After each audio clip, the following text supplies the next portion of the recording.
Guys, welcome to the 8th C# tutorial that I'm making for the new Boston, and in this tutorial we're going to be doing even more on if statements. So for this tutorial you're going to need to have a button, a text box, and a checkbox. Once you have all that on your form, just go ahead and double click on the button. Alright, so first off here, let's just go ahead and create an if statement checking to see if the text in the text box is Adam. So we're going to say if text box 1 for our text box right here, and we're going to say if the text of that text box is Adam, then we're just going to want to have a message box show saying hello. So we can go right here and say hello. Oops. Alright, there we go. So basically what it's going to do right here is just check to see if the text inside of text box 1 is Adam, and if it is, we're just going to have a message box showing saying hello. So if we just go in here and type Adam and click the button, yep, we get hello. But what if we only wanted it to show the message box if the text inside of this text box was Adam and if this checkbox was checked? Well, what we could do is create an if statement inside of this if statement checking to see if the checkbox is checked. So we can just go right here and say if checkbox1.checked, and then we'll just have the message box show. So what it's going to do is it's going to first just check to see if the text inside of text box 1 is Adam. And if it is, then it's going to jump down to this if statement and check to see if the checkbox is checked. And then if it's checked, then we're going to get a message box saying hello. And having an if statement inside of an if statement is called a nested if statement. Alright, so let's just go ahead and make sure that this works right here. So if we just type Adam inside of this text box and click the button, nothing's going to happen because the checkbox isn't checked. But if we were to go ahead and check the checkbox, then we get a message box. And if we only have the checkbox checked and the text box's text isn't Adam, then we're going to get nothing.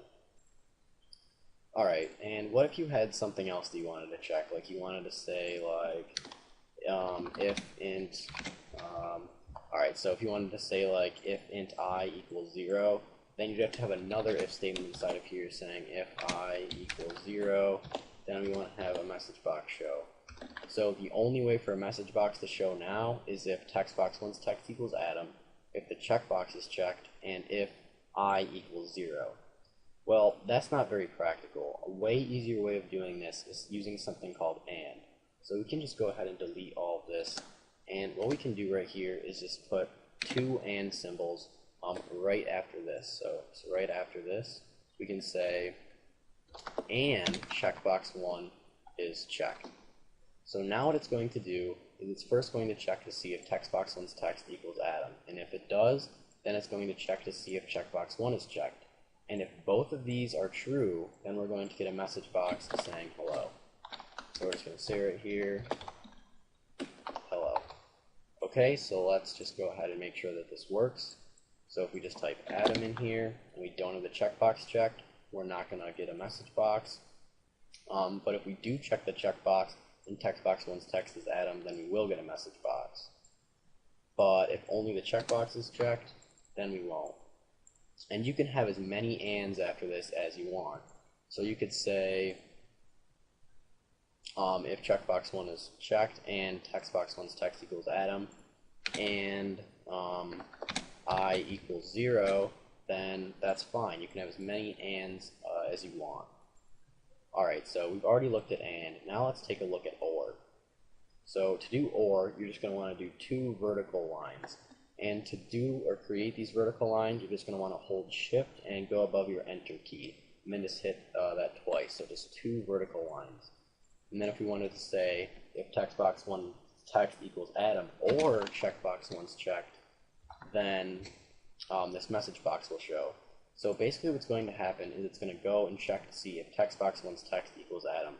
And if it does, then it's going to go down here and show the message box, because only one of these has to be true for it to show this message box. So if text box 1's text doesn't equal Adam, but checkbox 1 is checked, then we're still going to get this message box. So let's just go ahead here and make sure that this works. So if we just type Adam in here and we click the button, we're going to get that message box because only one of these has to be true. So checkbox 1 isn't checked, but text box 1's text is Adam. And if we were to check both of them, or if both of these are true, it'll still do it. and if only the checkbox is checked, it'll still do it. Oops. But if we don't have any of them at all, we're not going to get that message box, since neither text box 1's text is Adam nor the checkbox is checked.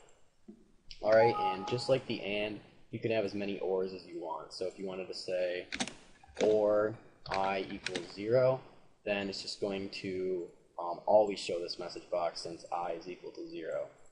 So now if we were to just debug and click this button, we get that message box because, yeah, checkbox 1's text doesn't equal Adam, checkbox 1 isn't checked, but I does equal 0, so we'll get this message box.